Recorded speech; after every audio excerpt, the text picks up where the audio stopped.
आदरणीय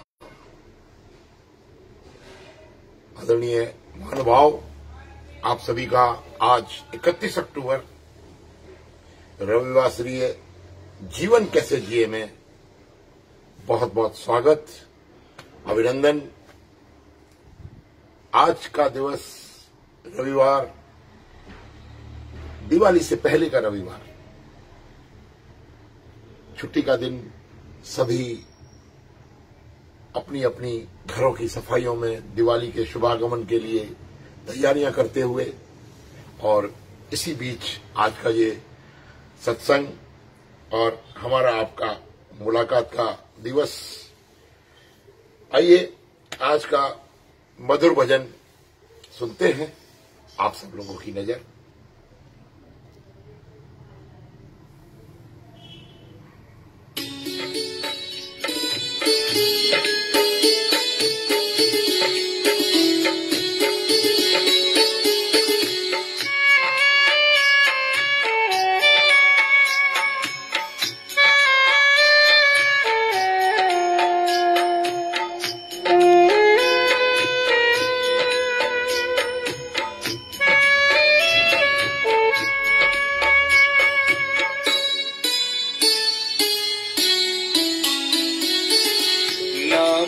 तेरा तारणहारा, कब तेरा दर्शन होगा। जिनकी प्रतिमा इतनी सुंदर, वो कितना सुंदर होगा, वो कितना सुंदर होगा। नाम है तेरा तारणहारा, कब तेरा दर्शन होगा। जिनकी प्रतिमा इतनी सुंदर, वो कितना सुंदर होगा, वो कितना सुंदर होगा।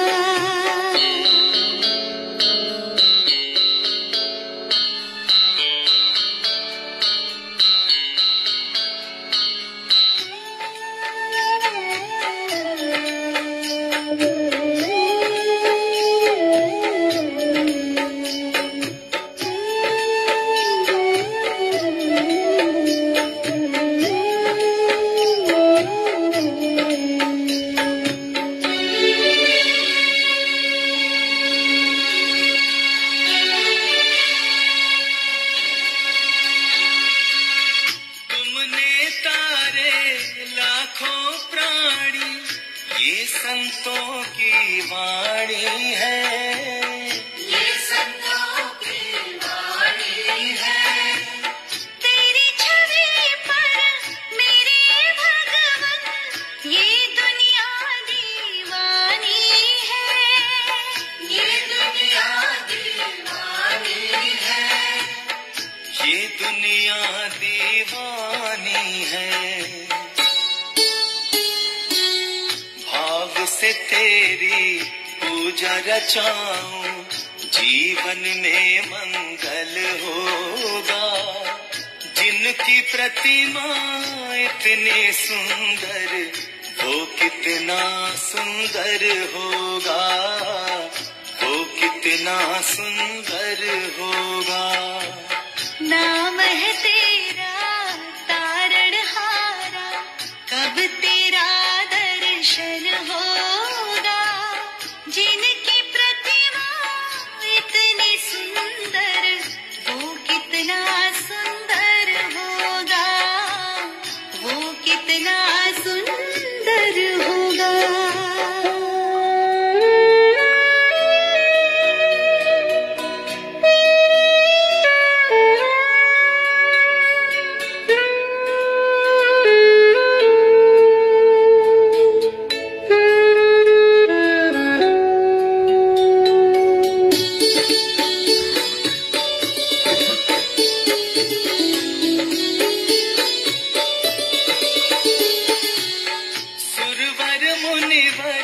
जिनके चरण में निश दिन शीश झुकाते हैं, निश दिन शीश झुकाते हैं।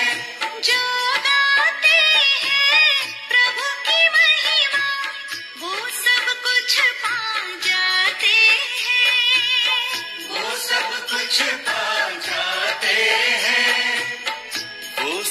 कुछ पा जाते हैं। अपने कष्ट मिटाने को तेरे चरणों का वंदन होगा। जिनकी प्रतिमा इतनी सुंदर, वो कितना सुंदर होगा, वो कितना सुंदर होगा। नाम है तेरा तारणहारा, कब तेरा दर्शन होगा। जिनकी प्रतिमा इतनी सुंदर, वो कितना सुंदर होगा, वो कितना सुंदर होगा।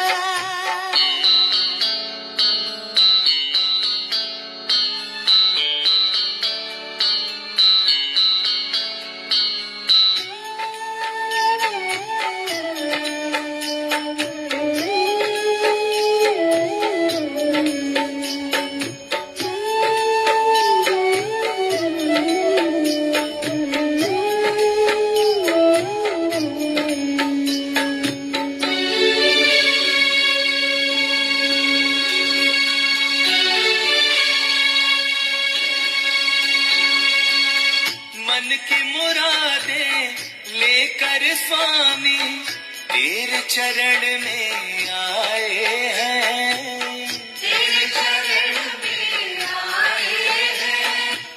हम है बालक तेरे चरण में, तेरे ही गुण गाते हैं। तेरे ही गुण गाते हैं।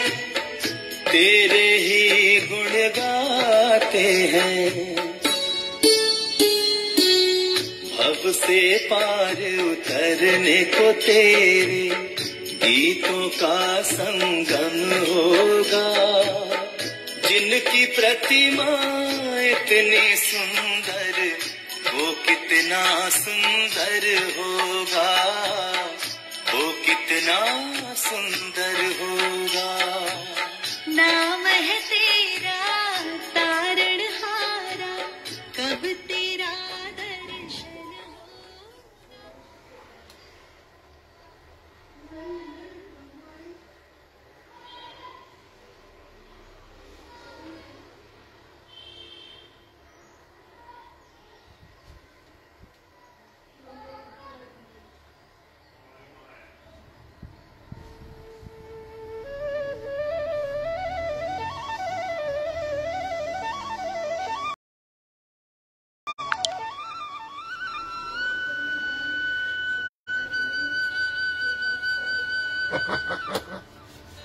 जिसकी प्रतिमा इतनी सुंदर, वो कितना सुंदर होगा। आदरणीय बंधुओं, मित्रों, बहनों, भाइयों, आप सभी का एक बार पुनः बहुत बहुत स्वागत इस वेला में। नाम है तेरा तारणहारा, एक ऐसा दर्शन जो केवल और केवल भगवान नाम, भगवान कीर्तन, भगवत भजन पर आधारित हमें समय समय पर विद्वानों ने, मनीषियों ने, ग्रंथों ने, सदग्रंथों ने, पुराणों ने, उपनिषदों ने हमें मार्गदर्शन दिया। रे प्राणी निस्दिन भजो, रूप राम तिह जान, हरिजन हरि अंतर नहीं, नानक साची मान। ये हमारा जीवन दर्शन है कि हम इस संसार में भगवत कृपा के भागी बने,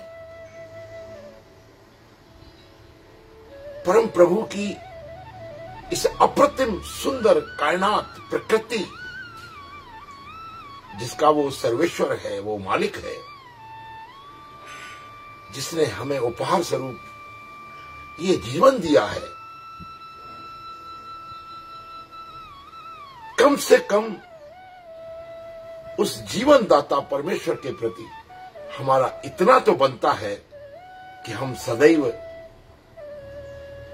उसका सुमिरन करें, उसके गुणों का गान करें और गुणों का गान करने के साथ साथ हम अपना जीवन धन्य करें।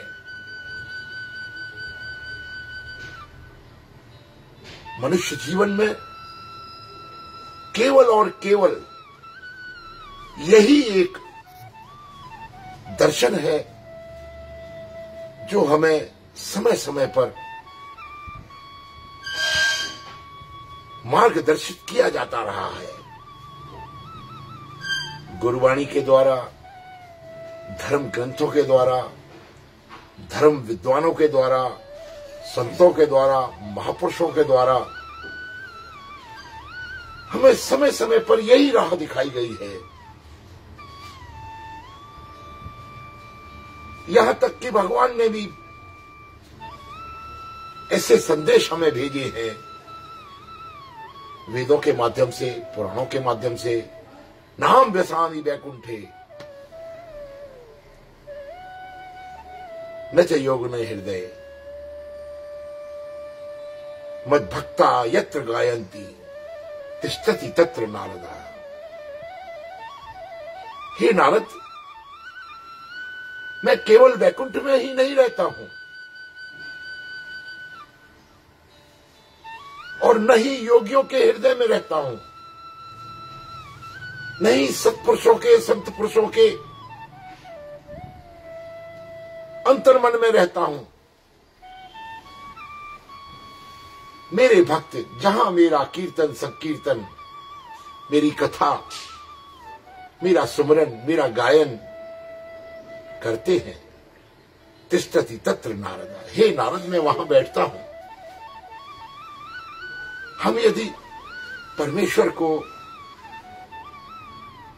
पाना चाहते हैं, पाना चाहते से अर्थ कई एक बातों को जन्म देता है। परमेश्वर का सानिध्य चाहते हैं, हम ये चाहते हैं कि परम प्रभु सदैव हमारे ऊपर कृपा बरसाता रहे, तो हमारा भी कुछ उस सर्वेश्वर के प्रति कुछ कर्तव्य बनता है कि हम कम से कम उसके प्रति कृतज्ञता का भाव प्रकट करते हुए, उसको धन्यवाद ज्ञापित करते हुए अपने आप को उस प्रभु को समर्पित करें और उसका नाम, कीर्तन, संकीर्तन, भजन अपने जीवन में अभ्यासित करें। ये हमारी आपकी बातचीत का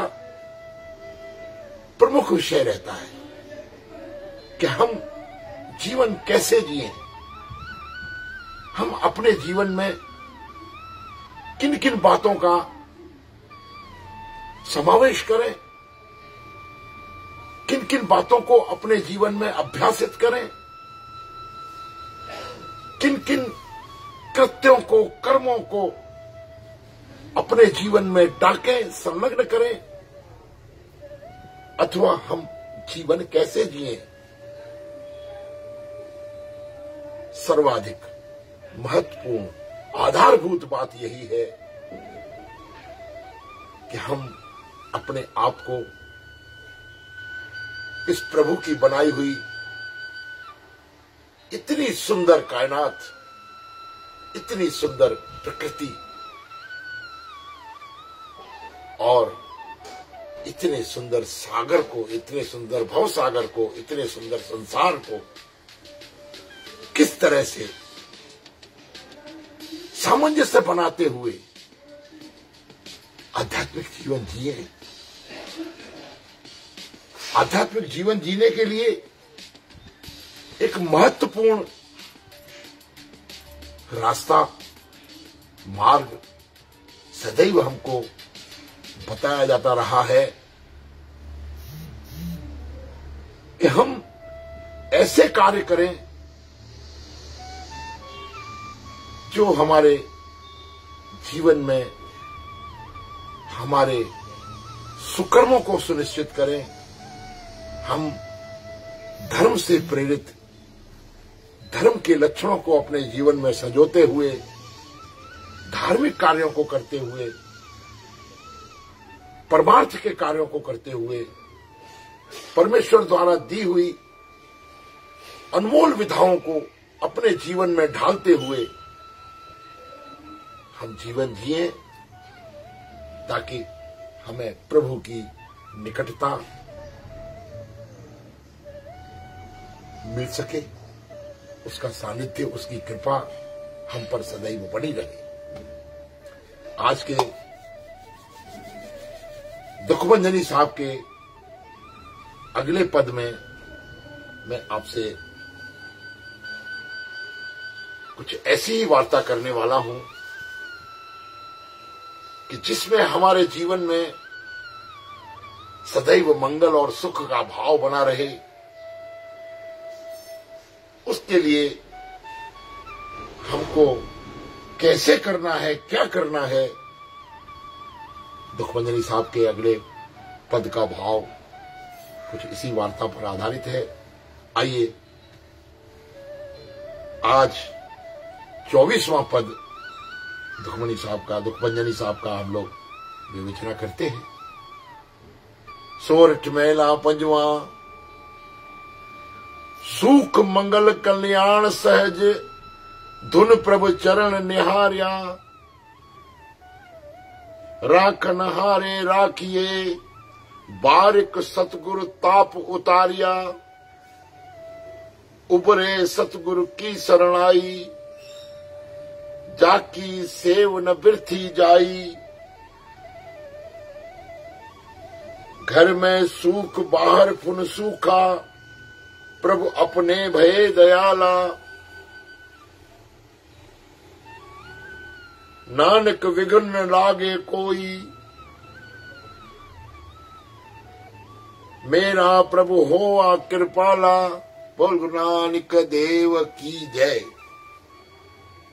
कितनी सुंदर बात। सुख मंगल कल्याण सहज, धुन प्रभु चरण निहारिया। परमात्मा ने चरणा दा दर्शन कर लिया। कब कर लिया? जब हमने उस परम प्रभु को अपने जीवन में सर्वस्व सौंप कर उससे साथ निजता का संबंध रखा, अपनत्व का भाव रखा, तब हमें प्रभु का सानिध्य मिला और उनके चरणों का दर्शन कर लिया। उसके अंदर सुख,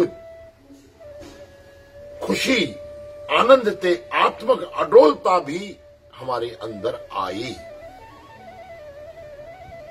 सुख मंगल कल्याण सहज, धुन प्रभु के चरण निहारिया, राखन हारे राखिए, बारिक सतगुरु ताप उतारिया।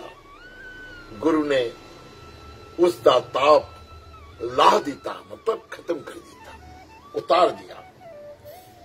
रखिया करन दी समर्था वाले गुरु ने उस बालक को विघ्ना तो बचा लिया। कितनी गहरी और अनूठी बात है ये। यदि हम सर्वस्व परम प्रभु को समर्पित कर देते हैं तो वो दयावान, वो सर्वशक्तिमान परमेश्वर हमारे सारी व्यथाओं को, सारी परेशानियों को, सारी समस्याओं को हरण कर लेता है, उतार देता है। ऐसा मैं नहीं कहता, ऐसा गुरबाणी कहती है। अरे एक बार परम प्रभु को अपने आप को समर्पित करके तो देखें। याद रखिए, हमारे आपकी पिछली विवेचनाओं में समर्पित होने का भाव कब आया, यदि आप लोग ध्यान से सुनते हैं तो हमने जब अपने अंदर सेवा का भाव रखा, जब हमने अपने अंदर सुमरन का भाव रखा, मैंने आपसे एक बात यही कही थी कि सेवा और सुमरन के दो भाव अपने अंदर रखने से ही स्वतः ही सबसे ज्यादा महत्वपूर्ण समर्पण पर का भाव हमारे अंदर उदित होता है, हमारे अंदर आ ही जाता है। आप सेवा का भाव, जन सेवा का भाव, सर्वसाधारण सेवा का भाव मन में किसी भी दुखी, दरिद्री अथवा निर्धन अथवा अशक्य के प्रति अपने अंतर में गहराई से सेवा का भाव यदि लाते हैं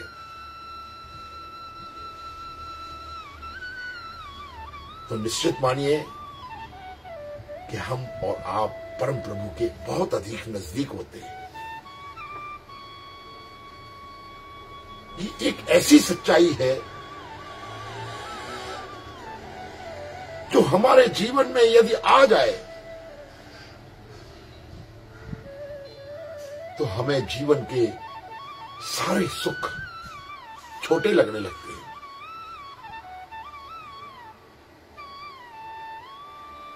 आप महसूस करके देखिए, किसी भी आप अशक्य की, किसी भी आप असमर्थ की, किसी भी आप निर्धन की,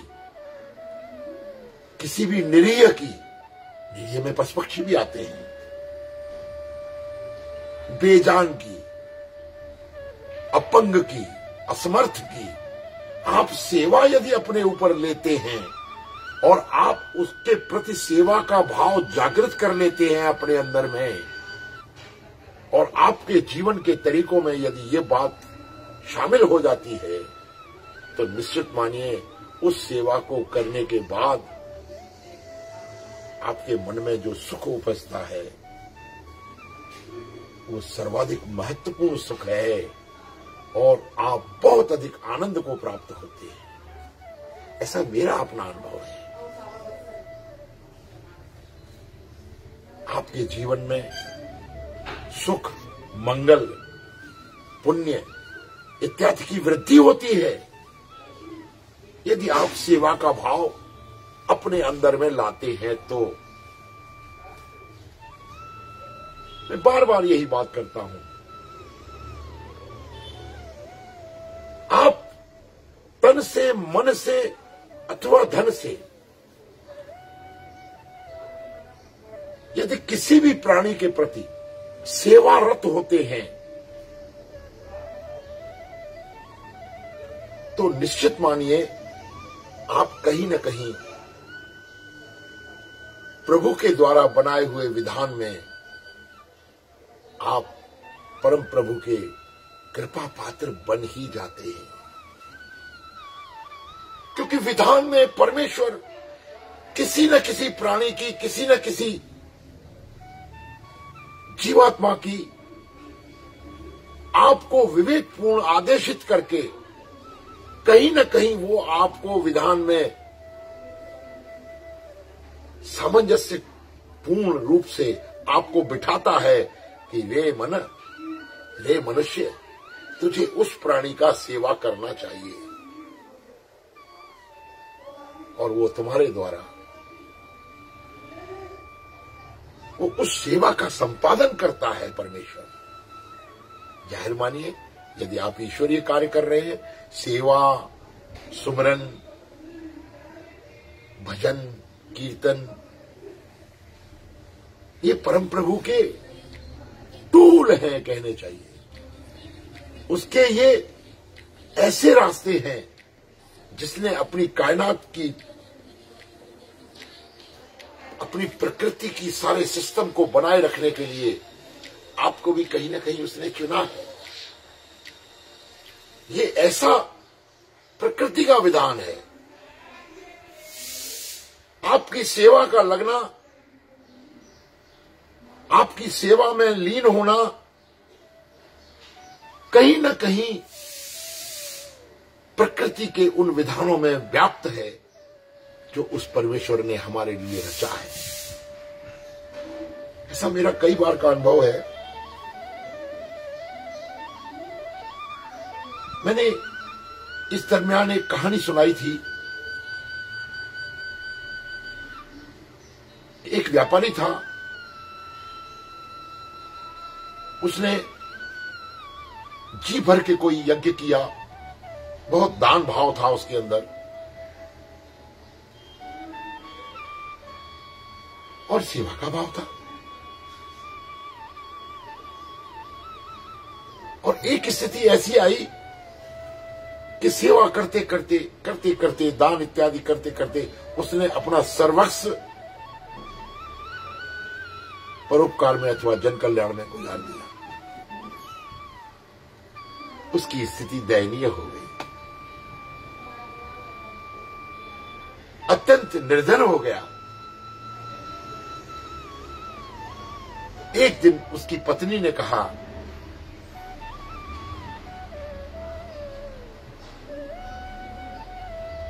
हे स्वामी, अब तो बच्चों के जीवन का गुजारा भी बहुत मुश्किल से होता है। हमने सुना है कि अपने इस नगर का राजा पुण्य खरीदता है। आपने तो जीवन भर सत्कर्म किए, पुण्य कर्म किए,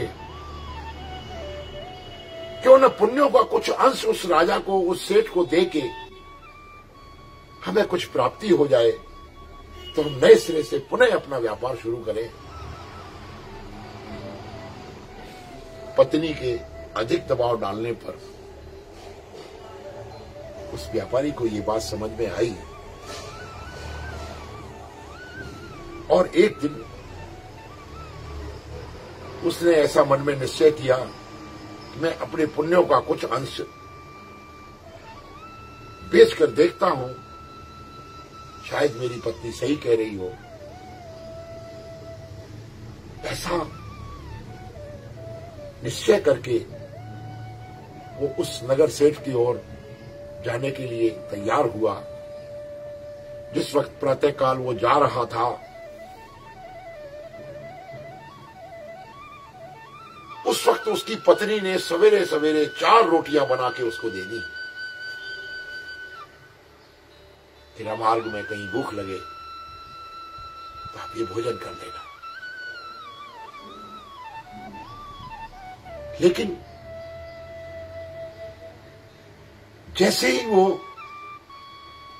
नगर सेठ के रास्ते पर जा रहा था, बीच में एक कुआं,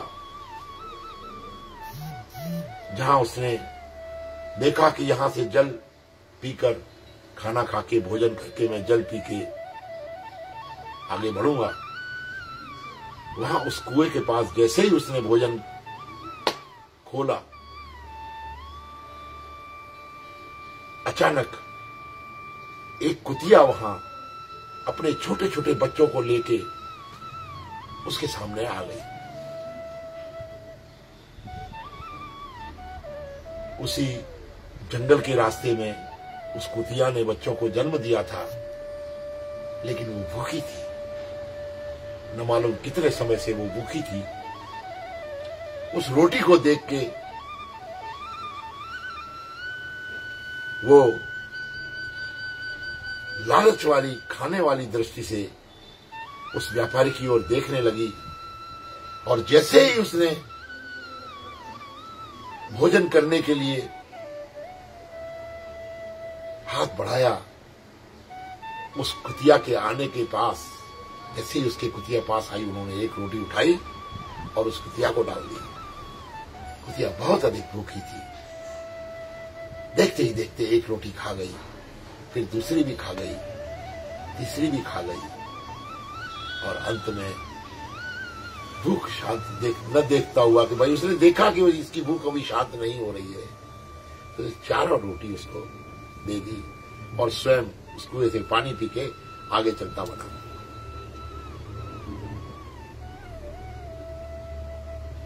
क्योंकि उसके अंदर दया भाव पहले ही था, परोपकार का भाव उसके अंदर पहले ही था, निरीह प्राणी मात्र के लिए उसके अंदर सद्भाव थे ही। उसने ऐसा करके पानी पीकर आगे बढ़ा, उस सेठ के यहां पहुंचा। उसने कहा, सुना है आप पुण्य खरीदते हैं। सेठ ने कहा, हाँ। उसने कहा, मैं पुण्य बेचने आया हूं। सेठ ने अपनी पत्नी से कहा, एक व्यापारी है जो पुण्य बेचने आया है। सेठ की, नगर सेठ की जो पत्नी थी, बहुत ही धार्मिक और सिद्ध महिला थी। उसने ध्यान लगा के देखा कि ये जो व्यापारी है ये अपने पुण्य बेचने आया है, लेकिन सर्वाधिक महत्वपूर्ण इससे पूछो कि क्या इसने जो आज पुण्य यज्ञ किया है, क्या उसका फल, उस पुण्य का फल ये बेचेगा?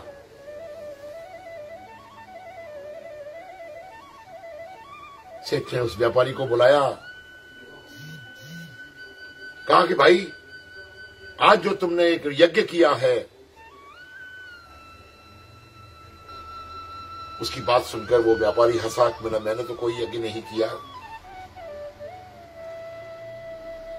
बोले, नहीं,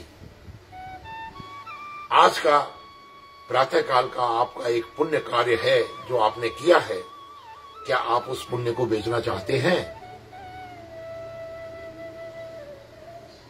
व्यापारी ने कहा, ठीक है, जैसी आपकी इच्छा, मैं उस पुण्य को बेचने के लिए तैयार हूं। नगर सेठ की उस महिला ने 4 बड़ी बड़ी रोटियां बनवाई और उसको तराजू पर रखा। इसके बदले का पुण्य का फल हम इसको देते हैं, ऐसा संकल्पित भाव मन में लिया और तराजू के एक पल्ले पर 4 रोटियां रखी और उस पर दूसरे पल्ले पर हीरे और जवाहरातों की एक पोटली रखी गई। मित्रों, बंधुओं, भाइयों, बहनों, वो पोटली रखने के बाद वो तराजू टस से मस नहीं हुई। रोटियों का वजन बहुत ज्यादा था। उस हीरे और जवाहरात कीमती आभूषणों की कीमत उस पुण्य के मुकाबले बहुत कम थी। उस नगर सेठ ने और 2, 3, 4 पोटलियां रखी, लेकिन वो तराजू टस से मस न हुई। ये देखकर उस व्यापारी के मन में ये विचार आया कि मैं इस धन के बराबर अपने पुण्यों का विक्रय नहीं करूंगा, क्योंकि उस पर अधिक चढ़ रहा था। उसको लगा कि मेरे द्वारा कृत कार्य जो है, पुण्य कार्य हैं, वो इस आभूषणों से, हीरे जवाहरातों से कहीं अधिक महत्व रखते हैं, ऐसा उसको आभास हुआ।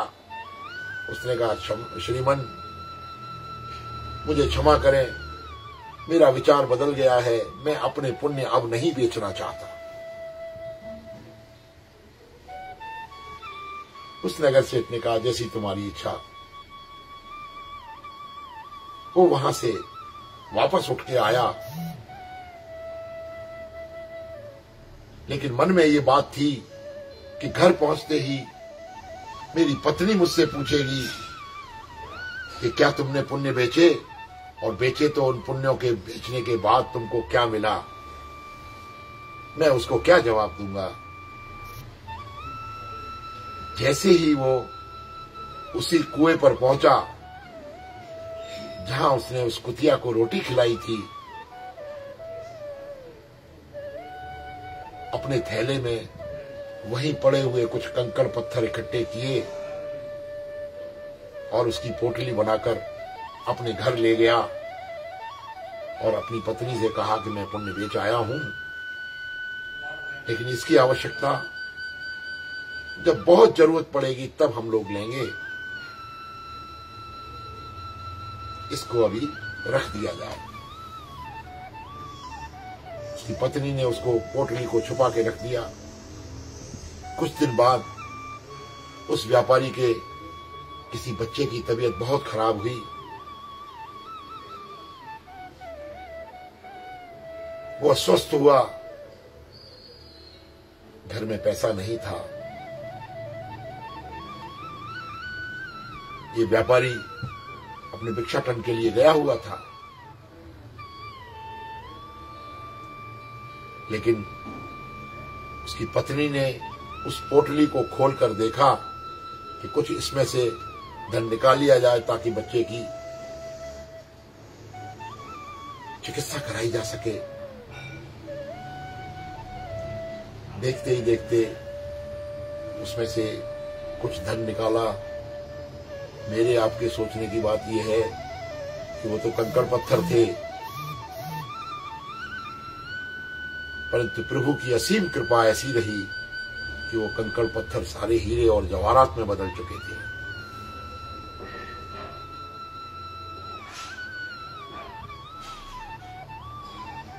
जब उस व्यापारी ने अपनी पत्नी के पास आकर पूछा, ये क्या किया? कि आप ही तो कह के आए थे कि मैंने पुण्य बेचे हैं, उन पुण्यों के बदले में मुझे ये कुछ मिला है। आज आवश्यकता थी तो मैंने उसमें से कुछ सोने की अशर्फियां निकाली हैं। हतप्रभ रह गया और परमेश्वर के प्रति कृतकृत्य होकर गदगद भाव से उसने परमेश्वर से प्रार्थना की कि हे परमेश्वर, तू सर्वज्ञाता है, तेरे विधान में बहुत कुछ ऐसा है जहां पर इंसान की नजर भी नहीं पहुंचती, इंसान की सोच भी नहीं पहुंचती। कहने का अर्थ यह है कि प्रभु उन पर कृपा करता है जो गरीबों की सेवा, निरीहों का प्राण रक्षण, क्योंकि उसके कुतिया के छोटे छोटे बच्चों के प्रति उसके मन में दया भाव आई और उसने अपनी रोटी भी उसको दे दी। उस पुण्य का प्रताप इतना सबल था, आज परमेश्वर को भी उसकी सहायता करने के लिए उद्यत होना पड़ा। केवल कहानियां नहीं है, केवल किंवदंतियां नहीं है,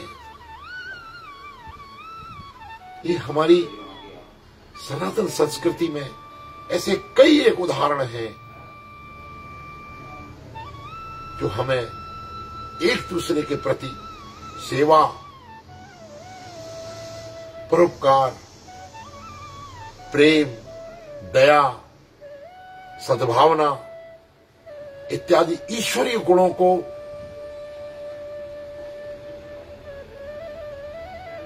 करने के लिए हमको सदैव प्रेरणा मिलती रहती है। इस तरह की कहानियों से हमारे जीवन में बहुत अधिक अंतर आते हैं। आवश्यकता है तो मित्रों, बहनों, भाइयों, केवल इस बात की कि हम किस प्रकार से इस तरह की बातों का, जैसे मैं आपके साथ जीवन में चर्चा करता हूं, अपने अनुभवों की चर्चा करता हूं, ऐसी विवेचना गुरबाणी के माध्यम से हमको मिलती है।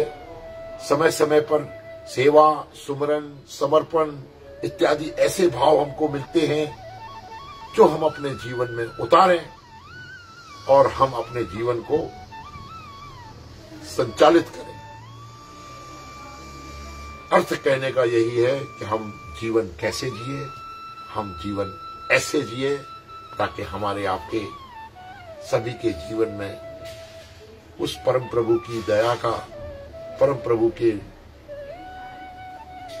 असीम कृपाओं का, मेहर का सदैव हमारे ऊपर रहमतें बरसती रहें और हम अपना जीवन आप लोगों के साथ इसी तरह से बातचीत करते हुए जीते रहें।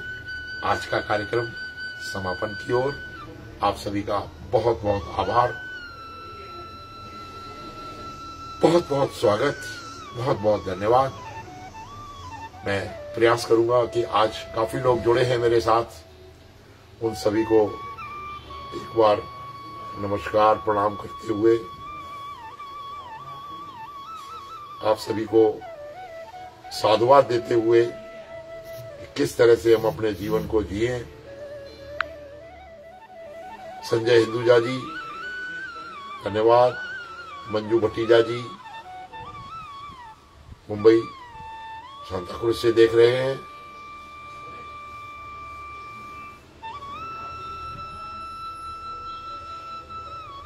हरीश तलरेजा,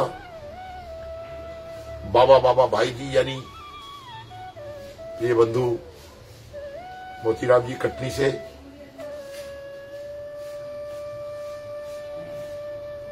बहुत बहुत धन्यवाद आप लोगों का।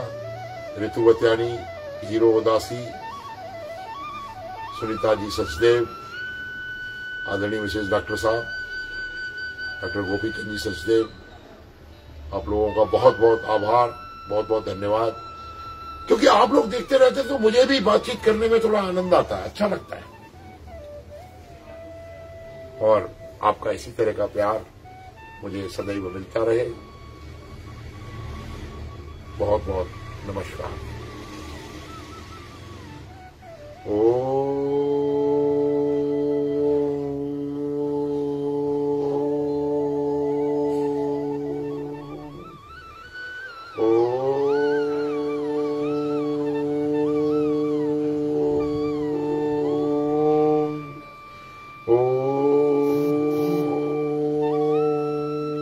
सर्वे भवन्तु सुखिनः, सर्वे सन्तु निरामया, सर्वे भद्राणि पश्यन्तु, मा कश्चित् दुःखभाग् भवेत्। एक ओंकार सतनाम कर्ता पुरख निर्भव निर्वैर काल मूलक जूनि सेवम गुर प्रसाद जपवाद सच जुगाद सच है भी सच नानक होसी भी सच। बोल गुरु नानक देव की जय। बोल साईं साधुराम साहेब की जय। बोल साईं अवतराम साहेब की जय। बोल साईं कृपाराम साहेब की जय।